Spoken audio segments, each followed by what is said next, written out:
Hello. Can you hear me? Hello. Hi. Hi. I'm just gonna, okay. So, good evening. Hi, Sydney. Hi, Glenda. How are you? I'm good. I'm tired today. Are you? Yeah, before I had a moment to sit down and just chill out before Mm-hmm. arriving here, and I was at 5. I was just like, oh, the sleepies are hitting me. Yeah, but I had a great day. I went for a walk in the woods. I hugged a tree. That was nice. Nice. I think Birthday and all. I'm pretty sure it hugged me back, so that felt good. It's been fascinating, I must say, to read in the news all of the stories of the earth healing itself and things coming to life again that haven't seen life for a while, and water refreshing itself. And some of these stories I read and I'm like, is that really true? And then I'm like, I'm just going to believe it right now, even if it's not, because it sounds like a beautiful thing. Yeah. Yeah, Like, I mean, I think yeah. I feel like there's always, in any situation, the 50% positive and 50% negative. And so I'm with you. I think that's the positive side of things. And I hope it is, poor Mother Earth. Yeah, I have friends in LA, and one of them had to drive somewhere recently. I think it was to a doctor's appointment or something. And she was like, I was born and raised in LA. And she goes, I have never seen the highways like this, because they're empty. Or like not empty, but like very little traffic. And LA, of course, is just usually bumper to bumper. Mm-hmm. And the air quality there is better, and so many, the ripple effect of things. Yeah. So I know that there's a few people joining us live. Hello. Hi people. And there's also, I know, a few people who couldn't make it, but we're recording this, so whenever you're watching this, hi, I'm Glenda. I'm Sydney. It's the Glenda and Sydney show. And tonight, we've been doing these check-in calls this year, but this one's going to be a little different and the same. But what we wanted to do was, we've been talking about different themes throughout the year. And really, when we started this, way back when, in December or January, probably even earlier than that when we started talking about it, it was really around creating a space to make this year amazing.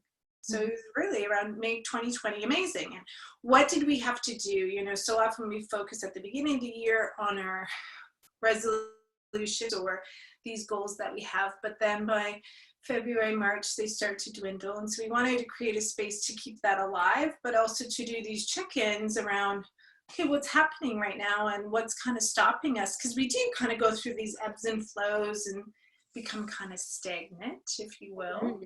We've discussed this. And so we wanted to create an opportunity as well to share our own stories and what we're going through and what we are seeing with our clients. An opportunity to talk about what we also could be doing, some ideas around that. And so for this quarter, April, May, June, our theme is spring into action. And so this is all about rebirth. Seems very appropriate, doesn't it? Mm-hmm. And that's why it's interesting. And of course it's the new moon, and that's why we pick these days. But then also not really, I guess maybe I did realize when we picked the date that it was Earth Day, but not knowing, of course, because these days were picked in December, just how important this day or these conversations would be. So I know you were thinking about maybe doing a little icebreaker or check-in. Yeah. I think I think I'm always so interested in feelings, as you know. It's like the language that I speak, but I think feelings are so prevalent right now. Like we're not only just feeling all of the feelings in very close proximity to each other, if not stacking on top of each other, but we're feeling things very intensely. So I just thought it's always interesting to do momentary check-ins with ourselves and others, just about like, how are you feeling right in this moment? And so I thought that might be a nice way to check in, is like, what would be the one word you would pick for this one moment in time, knowing that, you know, it might change in a second from now, but. You know, I'm trying to think. Okay, I'm settling. I'm settling down, because we were just talking how just before I came on, I had everything set up, but we're just, you know, people are coming and going out of the house and doing yard work, and I'm like, okay, everybody's got to go and be quiet. So now I'm just kind of coming to, okay, I'm settling into. What about you? Yeah. I'm in this moment focused. That's a good one. And it really just happened in that moment.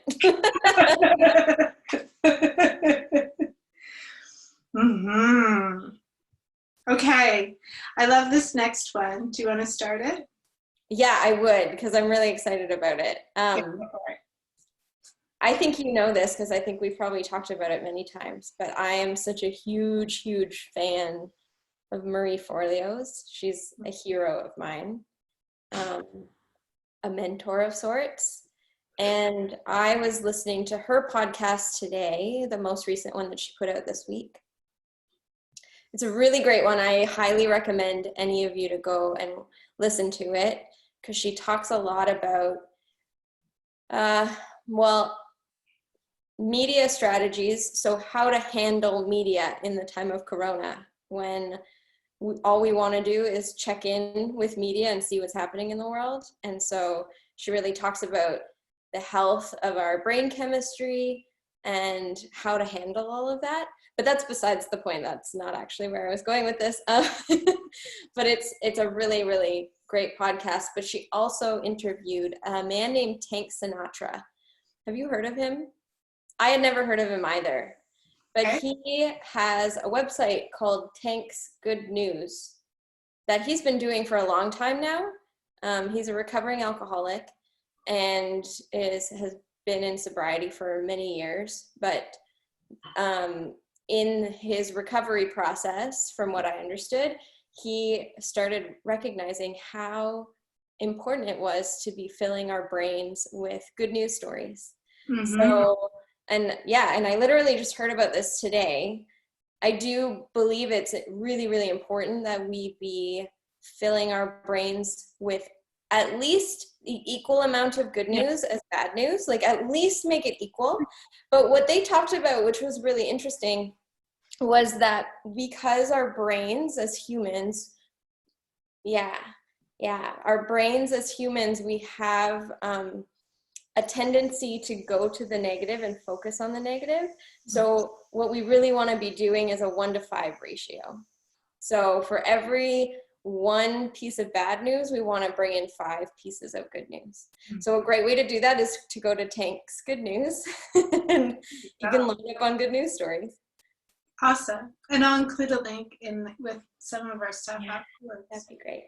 And to Marie Forleo.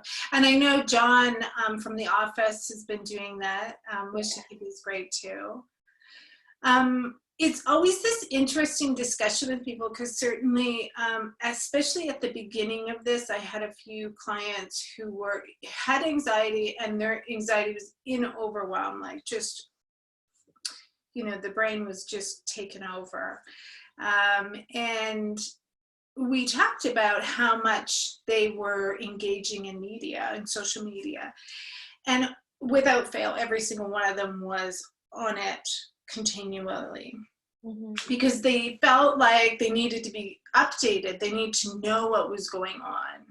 And it was interesting because I asked all of them to just take a step back, not to disengage, but to pick 1 or 2 channels that they found reputable, mm-hmm. Whatever source of information that is for you, and to check it once a day, and then move to once every 3 days, and then move to once a week. And I asked them, do you think you're missing something as they moved away from it? And they said, no, because of course, it's not like there's more news now about anything or, that's going on in the world. And, and of course their anxiety went down. Yeah. And we know this with kids too. So as soon as you start, especially teenagers in that young teen age, for parents who withdraw technology from them, especially phones, they get upset at the beginning, but after about 2 or 3 days, they start seeing their mood change, and they start to become more level. They're engaging in conversation again. Their behavior shifts, and many parents will say, "It's like I have my old child back." Yeah, and adults are the same. We just don't. we might handle it better, I guess, or we think we do, but we don't really. Yeah. Well, and you think about, in that conversation around us being all afraid of what we're missing by not checking. It's like, what are you missing by checking? The amount of hours that we can spend, and myself included, like I've raised my hand, but that we can spend, you get sucked into it, right? And the amount of life that you miss out on when we do that. But yeah, and I think these are really healthy habits to bring into our lives, whether the coronavirus is happening or beyond that, like it's just, yeah, staying engaged with real life and still, maintaining a connection there, but keeping it in a healthy place. Well, and I think, as you know, I gave up TV probably 6 years ago now, maybe even 7. 7 actually, because it's when I left Ottawa. And although I have Netflix and whatnot, which more and more people are using, I try and curb it to a weekly intake of a couple of shows, so a couple of hours a week. I occasionally will binge like everybody else, but not having TV or cable, or because people still have that, which I find fascinating. It's usually around sports and news. Yes. Right. But well, Home and Garden Network. If I could have the Home and Garden Network, I would be a happy woman. And it's funny because I find when I do see it now, it's mesmerizing because I don't watch it and we don't see it, but then when you do see it, you're like, wow, I forgot about commercials. Like and you don't realize how much information you get just from those things, but certainly the news. In particular, I don't miss it at all. And I found my anxiety went down tremendously after I choose what to read. I tend to read as opposed to watch. And I have my sources that I trust that have actually done their homework and, good journalism. Yeah. And I try not to engage in the other, because it can become overwhelming. You can kind of start to go down a rabbit hole pretty quickly. Well, and just to add one more thing about social media in particular, we talk about how, 50 to 80,000 thoughts a person will have in a day. And like, there's a very large portion of those thoughts that are just complete poppycock. That's just like, Most of them. Most of the majority of them are just like survival mechanism thoughts, fears, whatever, that just pop into your head. And social media, when I look at it these days, and coming to it from that perspective, it's like, it's a lot of all of us just airing our particular thoughts at any given time. And so we really have to take it as that, like take it for a grain of salt. Yes, there's lots of valid information. There's great information in there. And, you know, like we're posting on there. So we obviously are partakers of that world, but you get to curate it and you get to decide how much of it you want to take in. You get to decide what you want to believe, just like your thoughts and everything else. So, yeah. And I think, you know, I think when I go to my Instagram or Facebook, but in particular Instagram, I follow people who I actually look forward to reading what they're writing, because it's usually quite positive and helpful. And so it's not like this, it doesn't suck my energy, it actually gives me something. yeah. And that's what I look for. And, you know, the 5-to-1 is interesting because I do it in couples therapy. So to get people out of the habit of saying negative things or criticizing each other, if they have something negative to say, they also have to come up with 5 positive things. And it forces people in some ways to get out of this habit of continually criticizing. It's not to say you can't give constructive feedback, but how do you do so in a way that's balanced? Because we can always find the thing that's wrong, but are you open to also seeing all of the things that are working well? Yeah. I think that's what it does. It just opens up the mind to seeing all of the other things as well. And with kids, it's actually 10-to-1. Oh, wow. I didn't know that. Yeah, and think about it, when they're young kids, right, they take that so personally and take that on, that, you know, when, as a parent, when you say something negative to a child, yeah, it actually takes even more work to undo it, which is why our words are so powerful. For sure. Yeah, and I guess it relates back to how, I mean, the prefrontal cortex is the part that you grow as you get older. So your rational way of thinking just isn't there to the same degree as a kid.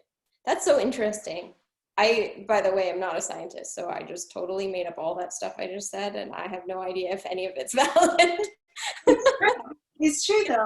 It seems right. The prefrontal cortex is, I think it's the frontal is from 12 to 25 is when it develops. So it's not fully developed until about 25. So maybe even, you know, obviously that is on average, but so, which is why teenagers make strange choices, right? Okay. Good news. So shall we get into it? Yeah. Okay, go for it. Okay, well, we thought we would just go with this whole idea of rebirth, springtime, Earth Week. And I really liked using the word unearthing around this whole theme. We're in a really, I mean, we're hearing it all the time. It's a really interesting time to be a human being on the planet. I don't think we've ever seen quite a time like this where for those of us who are privileged enough to live where we live and to have, you know, to be in the place that we are, if we're not on the front lines right now. And I suppose probably many people on the front lines are having a lot of these same discussions inside their head too, but it's a real chance to look at the lives that we have been creating, the life that we're in now while this is going on, and really start to bring forward what do we want, and have the ways we've been doing things, does that sit well with us? Like, yeah. And I think all too often we can get into this thought pattern or just into patterns in general of running on the treadmill of life and figuring that things have to be the way that they are. I know that's how I was feeling leading up to all of this. I was just trying to keep up with everything, right? And so having this time and space to really sit with yourself and discover, like, what do you want to bring forward and how can you create that? Those are definitely conversations I'm having in my head these days. And I know working with people, once we got through the initial panic of the situation, it's like, okay, well, what do we do with this now? Yeah. I know you and I have had a few conversations, but my partner and I were talking about this. We were going for a walk and we were talking about it, like how, in the recession of 2008, some pretty big companies were born out of that. Because they were able to look at this as not just this problem that we had to endure, but a challenge and an opportunity of going, okay, well, this is the time to do something different. Right? And the companies even now locally across the board, because I'm hearing stories from across the country of local companies that are pivoting and figuring stuff out. And I always love this idea because I think this is what we talk about is, okay, well, what can you do with it? What's the solution to this? There's many opportunities that are in front of us, and we can either look at the one thing that's negative, or we can look at the 5 possibilities that could actually enliven us. Yeah. And there's a local bakery here in Regina that I'm sure I heard of them before this, but I don't really eat donuts. I try to stay away from them because I love them because they're delicious. But they, were like, okay, we're either going to go under or we got to figure this out. And so within 3 days, they figured out how to build an online store. They set up curbside delivery. They set up delivery in Regina. And then they started doing so well that they decided to give all their profits every week to a different local charity and organization. They are so busy, they sell out. It becomes this thing for me now of trying to get the donuts. Because they sell out every day. So at 4 o'clock, order for the next day's delivery. And within 5, sometimes 10 minutes, they're sold out. Yeah. They've actually had to hire more staff. There's a story of this young couple that own this. It's a young family that were going to have to close their business if they didn't pivot. And now they literally had to hire more staff.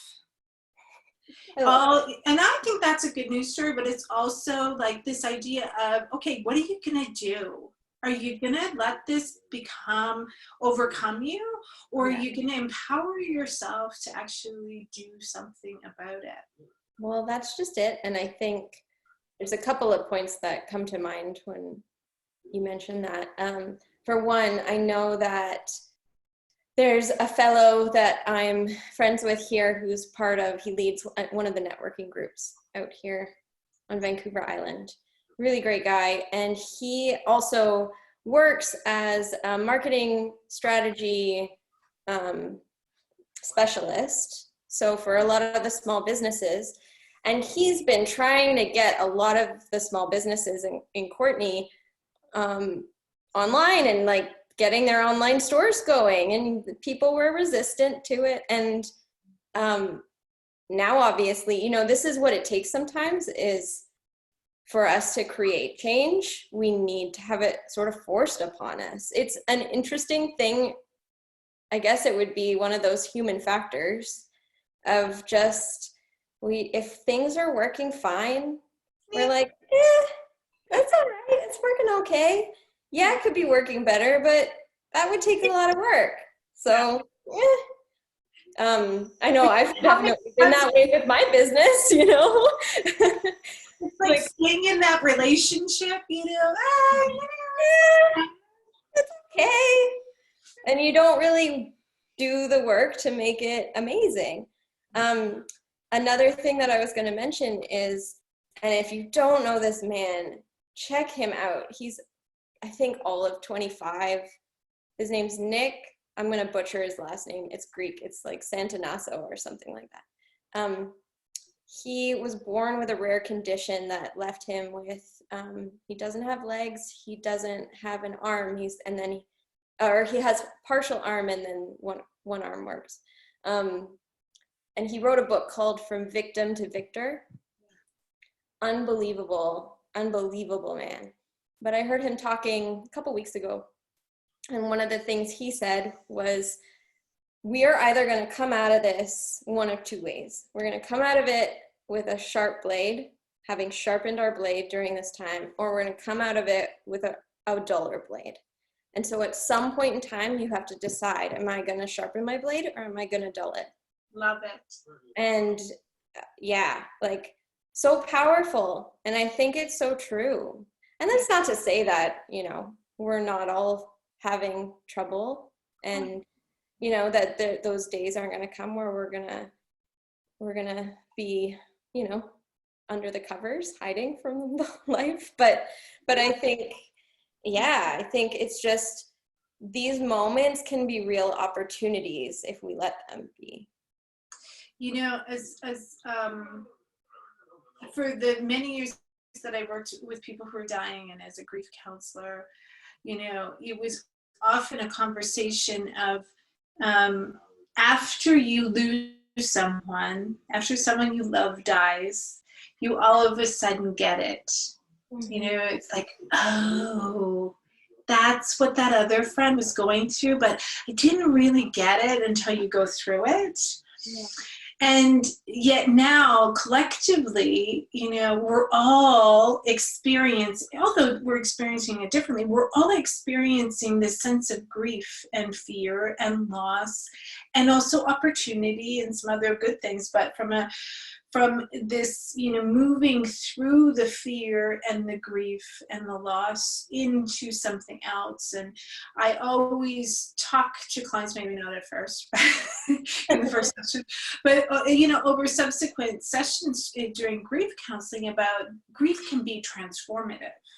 It can be the thing that actually pushes you to change your life in lots of ways. When you experience death in particular, you realize life is short and it can be taken away pretty quickly. And so all of a sudden, if you look at your life through that lens, what would you do differently? Yeah.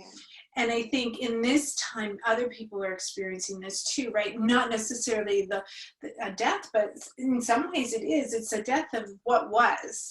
Mm-hmm. And now we're moving into what's it going to be like? And there's some uncertainty with that. It's kind of scary because we don't know what it's going to be like. At the same time, we get to have some choice and some agency about what that's going to look like, which is why I love that line. Are you going to go in with it sharpened, or are you going to allow it to dull you? Yeah, and I think too, there's a lot of conversations that I've been seeing in the time that I do spend in social media of people feeling this pressure, like, why are people pressuring us to create right now? And why are people, and I think the thing to remember is nobody's pressuring, you don't have to do anything you don't want to do. You're allowed to sharpen that blade however you want to sharpen it, right? Like, it's just making some decisions and being intentional about it. I think that's the important thing to remember, and to remember that you have choice and you have power. And it's, I talk about the creative process a lot in the work that I do. And so when we look at the creative process, right, like, it always starts with this excitement phase of possibility, but it travels very quickly into uncertainty and a lot of discomfort and a lot of ugly, horrible feelings, you know, and self-doubt and all of that kind of stuff. But that's really where the magic happens. And we see it in nature. There's always an element of destruction that happens when you look at things regenerating. Like, destruction has to occur before regeneration can begin. We see it with forest fires, Yeah. in farming, you know, Well, in nature itself. in nature itself. It's part of that creative process. So I think if we can allow ourselves to look at this moment like that, it's really an opportunity to create anything that you want to. Yeah, it's been interesting because I know, and we'll maybe talk about this in a minute, but about I've been asking clients because let me go back a step. It's been fascinating to me the difference between, and it's a little more complex than this, but the difference between how extroverts are handling the situation and how introverts are handling the situation, and or more introverted type people. And of course it's neither one or the other, it's usually some combination. But you know, people who have relied, especially their coping strategies for life, relied heavily on other people and activities, have been very challenged in particular right now, versus people who are more internal and are able to like quite enjoy their alone time, even though they still might be missing people, of course, right? Are able to kind of go inward and be with themselves, are actually to some extent handling this in a different way, and maybe in a better way, at least being at home. But it was interesting to note what people were missing and what was going on for them. So even if they were handling the situation quite well, I was asking, well, what's coming up for you? What do you miss? Like if you could go and do one thing right now, what would that one thing be? And everybody was answering it differently, of course, but it was like, well, what's the need underneath that? And, you know, for some people, they were actually surprised, they surprised themselves with the answer. But they realized they were getting their needs met in different ways at home. Maybe it was through connecting with their family or the people that were around them in a new way, that all of a sudden they didn't need people externally in the same way that they thought they did before. Or, you know, the person who thought they were quite okay with being at home alone, all of a sudden was like, yeah, I really feel like I want to go dancing or being with my friends, and you know, that kind of thing. So curiously, what do you think you're missing the most right now in this time of isolation? Oh, one of the things I'm missing the most is my aunt and uncle's dog, Oba. I miss him so much because I can't, like, you know, I can communicate with them. I miss them too, of course, but my level of communication with Oba, the dog, is to, like, you know, snuggle with him and play and like take him for walks and all of that kind of good stuff. But on some other notes, I mean, I live alone, so I definitely miss being in the company of other people and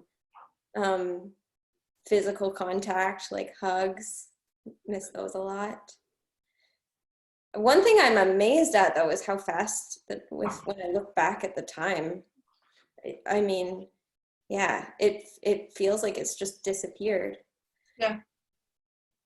But those two things definitely. And, you know, I was supposed to have a group of friends from Ontario coming out this week, so there's definitely some grief around that. Playing music with other people. We tried to do a jam night online, and it just didn't quite work. There was like enough of a delay to make it noticeable. So I miss that. I miss playing music with people. Mm-hmm. Yeah, but the thing with my life is that there's a lot of my life that was already online. Like my work is all based online pretty much. So that felt pretty normal to me. Yeah. I think too, interactions out in public, like it's almost like playing a video game when you do have to go to the grocery store. It's like you're playing this weird game of Pac-Man.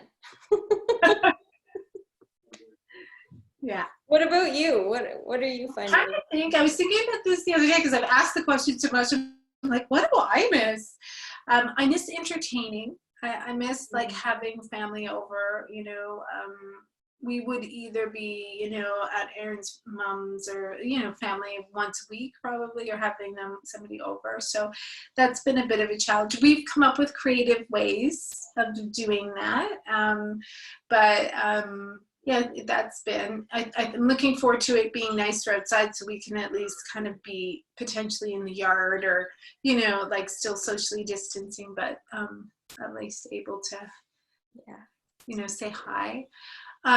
It's been interesting on the other side, because my work's been online. Most of my friends live so far apart that we've been, communicating that way. But it's interesting because most of my friends have more free time and they want to connect. So I've been connecting with, girlfriends that I've had for 30 years that, we might have had a chance to all talk every 6 months or a year. Now they're like, okay, let's do this every week. And it's like, that's great, but it's different because it's like everybody has all this more free time because they're at home when they usually have really full schedules with activities. So that's been kind of a bonus, but I would say entertaining. Traveling is the other. We were supposed to be going away and I was supposed to be going to Toronto in July, and all of these trips are now kind of going, okay, not going to happen probably. And also, they're talking about maybe a year without any international travel, which, that was a bit sad because I was looking forward to a couple of, I have a big birthday coming up and I was looking forward to a big trip in celebration, but they're looking at other options and what else can do. So I find we've been very creative, connecting to things that I hadn't done for a long time. Like I started drawing again, been doing lots of puzzles and trying to kind of reconnect to things. A friend of mine said the other day, she started crocheting a blanket. And she's like, I love it because I can see the progress that's being made. And we had a friend pass away on Sunday, and that was very sad because, of course, she had been in the hospital for a while, but no one had been able to go and visit, so no one really, it wasn't unexpected, but it was still a surprise because no one really knew how close it was to the end, but her son got to see her in the last few days before she died. But we were able to kind of connect and, they were, I love them, but they were at the lake in Toronto and sitting, about 10 feet from each other and, each had coffee. So having coffee at the lake and talking about her and kind of FaceTimed me and so we were just kind of chuckling at this idea because she would have got a kick out of that. Like, so I think people are kind of finding their way through it and maybe finding other ways to connect with each other, which I think is important. And it's not perfect because it's not the same. But then what are you going to do? Yeah, I've been really amazed at everybody's ability to adapt in a really short time, when you look at it. But the entire globe just turned on a dime and is figuring it out, which is all we really can do. But it's a great reminder for us humans to show us how quickly we can adapt when we need to. Yeah. And so, okay, go ahead. You first. I was just going to say, I noticed at work because, and I see this in my clients and lots of them now working from home, and, managers just, it just makes them really uncomfortable. So there's a organization here, 2,300, I think they have 2,500 employees and 2,300 of them are now working from home, which is a lot of employees working from home. And, so it's not only everybody trying to figure that out, but also the managers of releasing some of that control and trusting that people will show up and do their work, which they are. and that gives some time, but it's been funny, right? Like even the organization that I work for, Family Service, everybody's like, no, we can't go paperless. We can't, there's security issues. And then all of a sudden it's like, this happens. And they were like, okay, we got to figure this out. And, what should we do? And I'm like, oh, just do this, this, this. And they were like, what? It wasn't quite so easy, but they did. They figured it out within a week. We were all working from home and had access to the systems and, sped things up. And so this has really taken what would have been probably a 1-year project and made it happen in a week. And it's not perfect. It didn't, there's some kinks along the way, but everybody's kind of figuring it out, and it works. Yeah. It reminds me of somebody that I follow. His name's Donald Miller. I've talked about him. He was talking about how his book writing process goes. Yeah. And he was saying the best thing is your first draft is complete garbage, right? But you got to get it done, right? And then you can improve it after that. And I think essentially that's what we've all been doing, is recognizing, we've had to put perfectionism to the side, and the idea to like do everything perfectly when we do it. And it's like, well, done is better than perfect. And you can get that first go around out there, and then you can tweak it and fine tune it as you go. And it happens so much faster that way. Yeah. I mean, software development, this is what software developers do, right? I mean, it's version 1 and then 1.1, 1.2. Exactly. So when you think about what new version you're seeing for yourself as you move towards the new future, whatever that is, whenever that is, what are some of the things that you're starting to recognize in this time? I mean, you and I'll get a little personal, but, you and I know I have talked about this at bits and pieces, but I constantly struggle with this idea of security and freedom in my own life. I was single for a very long time, like 48 years, and it certainly had long-term relationships and whatnot in between that. But, I liked my freedom, when my daughter was older and left, and I could do what I wanted to do. I enjoyed that. I enjoyed being able to pick up and go wherever. And then, but at the same time, yearning for a partner. And then finding a partner who's very stable. God love you, Tauruses. Very stable, wants to live here, wants to stay here. And, buying the house and kind of doing all that was really a stretch for me. And then getting a full-time job again. And, what does that mean after 10 years of being on my own, working for myself? And finding this other place right now of, I actually like working at home.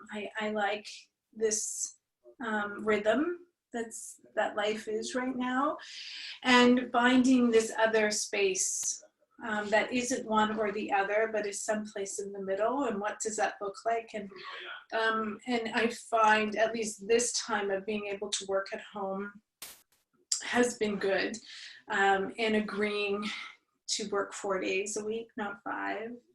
And some of those things that have happened in the last week, which works for me. Yeah. Mm-hmm. Mm-hmm. What about you? Well, definitely I have recognized my ability to veer towards a little bit of workaholism, which I feel like I come by it honestly because I know it's in my familial history.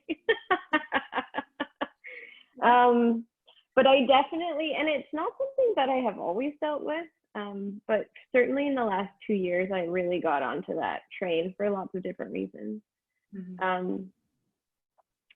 And so recognizing the need to really like schedule in time to actually do nothing. That's been a big one. And because what I noticed in coming into self-isolation was that, you know, these patterns that I was attributing to all the external stuff in my life, I mean, it just continued. So even in self-isolation, I was still working till the wee hours of the morning and waking up early to continue working. So really recognizing how important it is to like schedule in that time to just sit on my porch and have a coffee. And that, and with that, I think comes the ability to say no to things, or to not take every project as like a rush job. Yeah. So that's been a big one for me, I think. Yeah. And I think last week we talked about, you know, what would your ideal week look like? Yeah. And we actually have a worksheet or workbook that we're going to give out, but you know, as we've been talking about that, that's been part of it, right? Like what are these chunks of time that we need in our day or a week to help us, you know, to support what we actually need, not based on this habitual behavior that we create. Well, I think a big part of that is like recognizing need versus want. So like, what do you want and what are you doing to stand up for that want, you know? So like a big action item for me in supporting that is actually taking the time either on Sunday night or Monday morning to look at my week and literally write everything into the schedule and talking everything. Which it's so funny when I am looking at this now, because a huge part of the reason why I wanted to become an entrepreneur was that idea of freedom. And I've always been a very independent spirit. So I wanted independence and freedom. And I liked the idea of having a schedule that could move. And now what I feel like I'm craving is the same thing. I still want to run my own business as I've been doing, but I want the 9 to 5. Which I never thought I would want, but I want the 9 to 5 schedule of just like, this is the chunk of time that I work and then I don't work these chunks of time. So, but yeah, literally writing everything into the schedule. So that's number one. Number two is like staying true to that schedule, which that's the hard part. That's right? the hard part. That's the hard part. And the third part is the game changer, and this actually should be number one. But this was a tip that I learned through a little mini coaching program that I did. But this tip is a game changer, and it's you schedule in your wants for the week before all the other things. Yeah.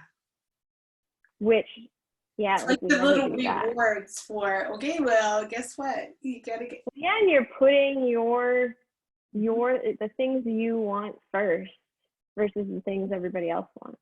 Yeah.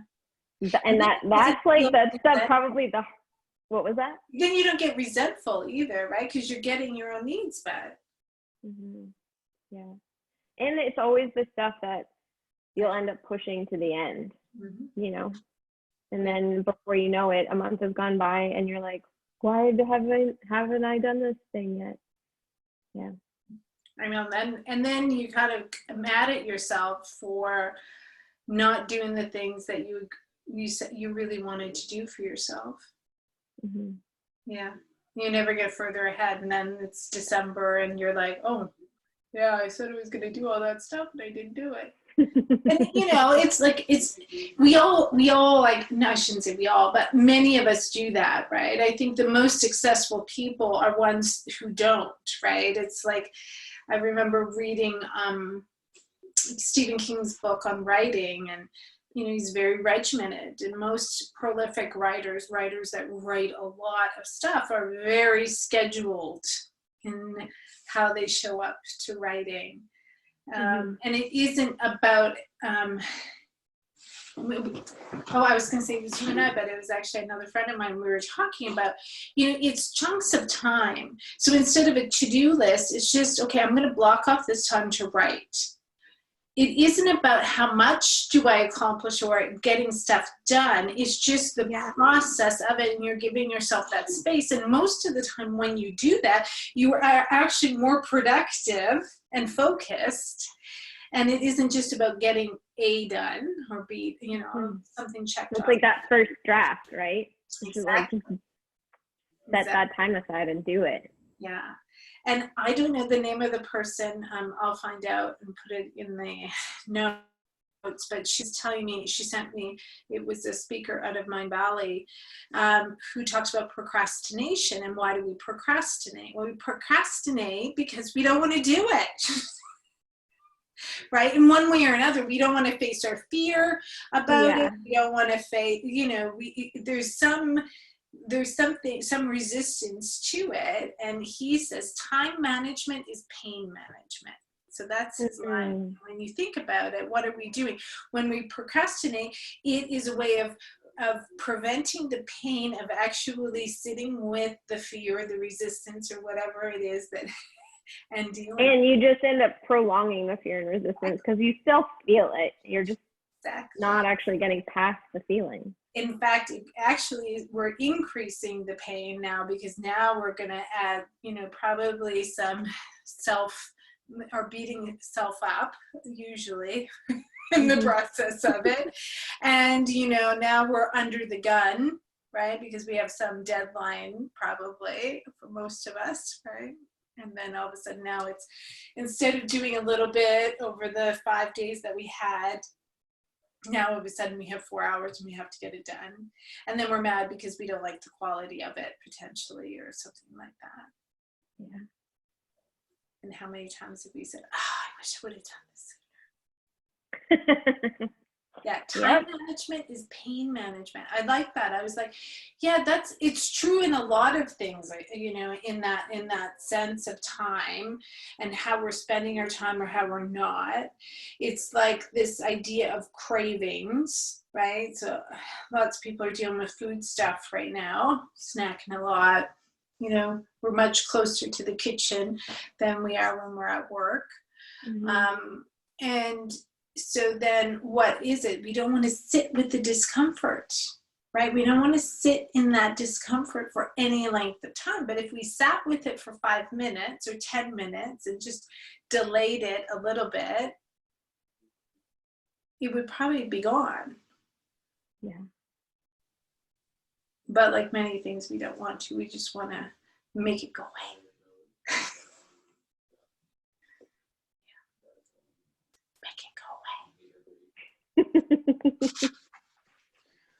What are you most grateful for right now?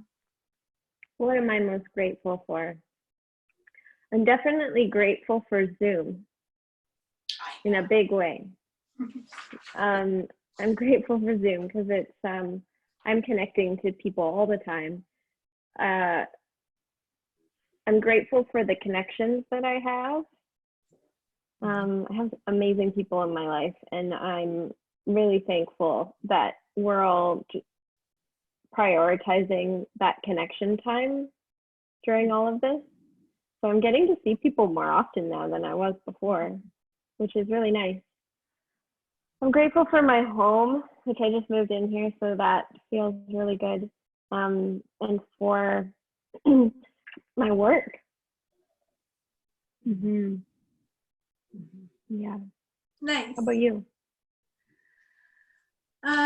What am I grateful for? I mean, today I'm gonna do today. So, today I'm grateful for the ability to have clients and see clients and continue to see clients, both in my private practice and at work, via Zoom, and just provide the continued level of support to people throughout all of this. I'm grateful for my colleagues because we have a coffee break at 8:30 every morning together. Oh, nice. So this morning I had coffee out on the deck because it was actually nice out. So I'm grateful for sunshine. Yeah. And you know, I'm grateful that I have. I'm really grateful for the fact that in a time when many people are being laid off and are worried about their job, that I have a means of income, and that, you know, I have a house to live in, and, you know, a partner who also is continuing, maybe not as busy as he normally would be, but he's still, you know, busy, and we're okay in that way. And, you know, I will say I'm grateful for him. He's being quiet, so not usually quiet. So asking Aaron to be quiet for an hour is a big ask. So I'm appreciative for him. Poor guy. Even his company is somebody over, so they're I can hear them talking out there. So although I don't think they're in the house, they're like outside. So this is the idea. Oh, yes. Can you see it? I Yeah. think the light on it is It's bright, but so I'll have this up for everyone, as well as some of the links of the things that we talked about. And I found it useful to go back. You know, I've done this a few times, this exercise of the ideal week. And I always find it useful to kind of go back. You know, I think it's like you said at the beginning, you get on this hamster wheel and you just kind of get into this rhythm. And then you're like, oh yeah, why am I doing this? What am I doing? I forgot that I want to do this and this and this. Or, you know, I love this, you know, this.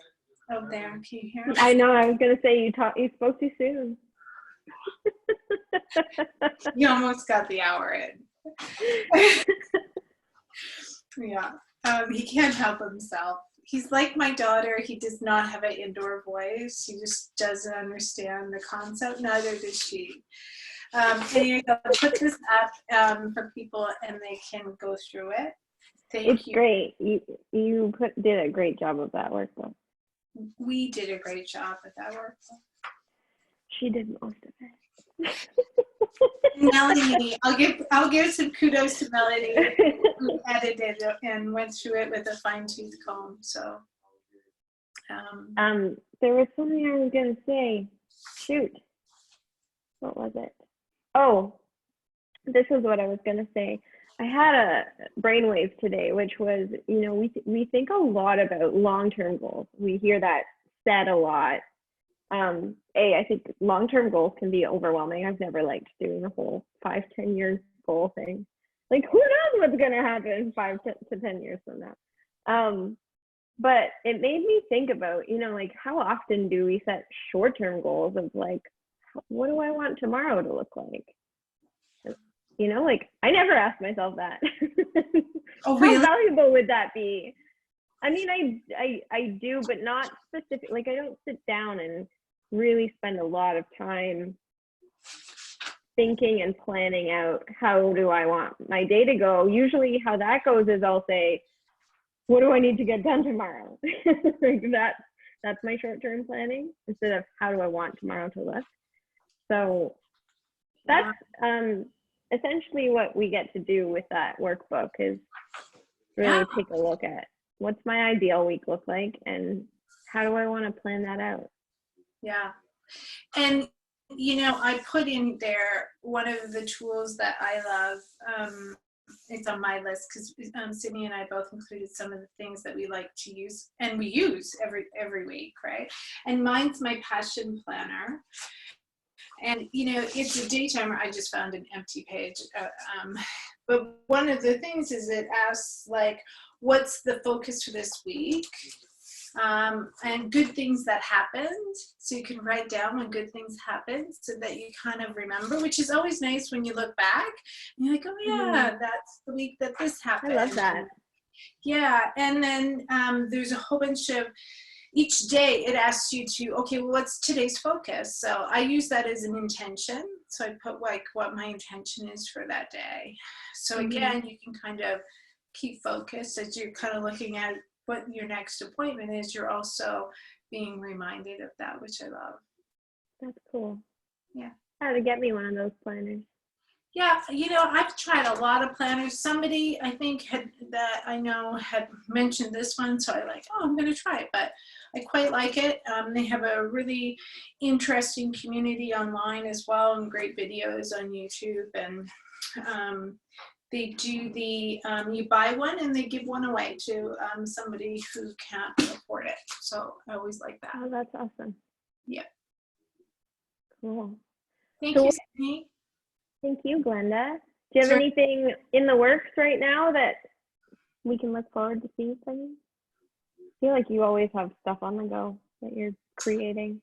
I'm doing I'm doing some research right now on mindsets, and so I'm going to be doing a webinar on May 6th on that.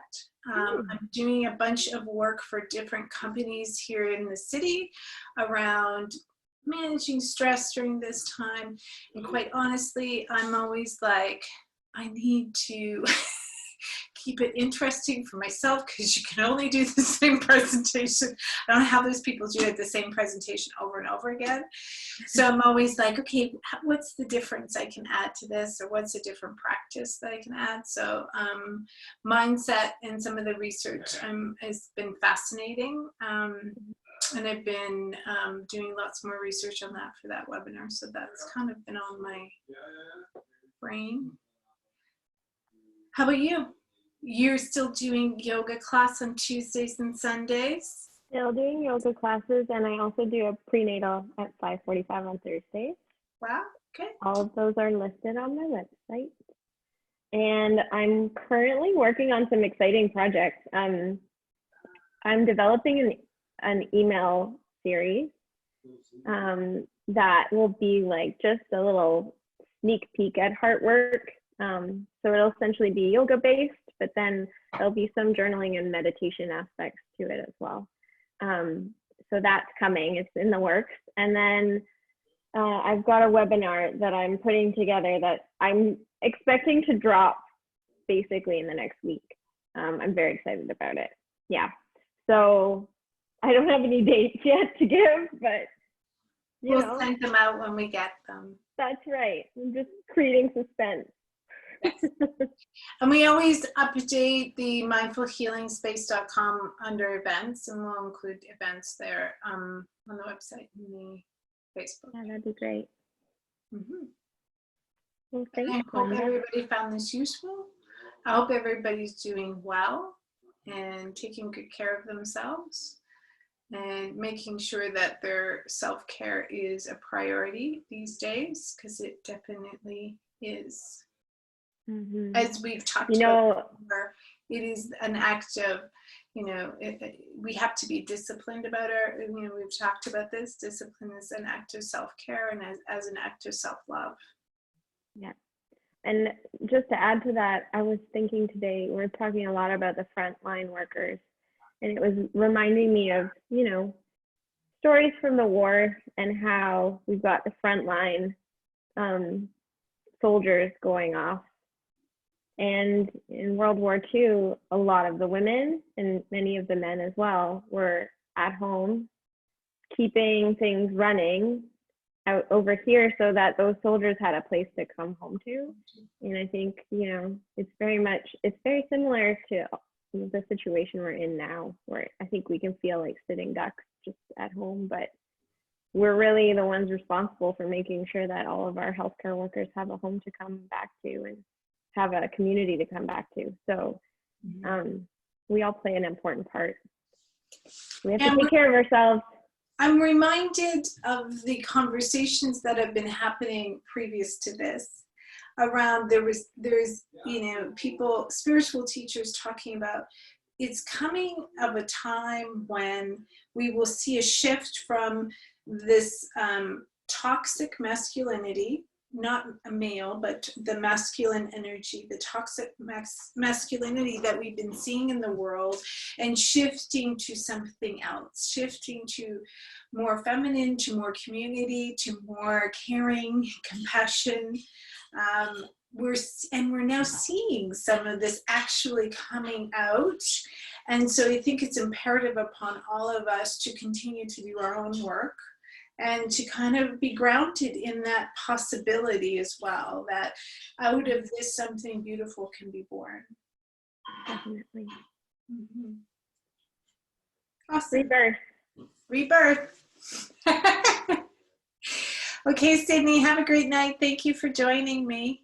Thank you. And thanks everybody who's watching. Yes. Bye. Bye.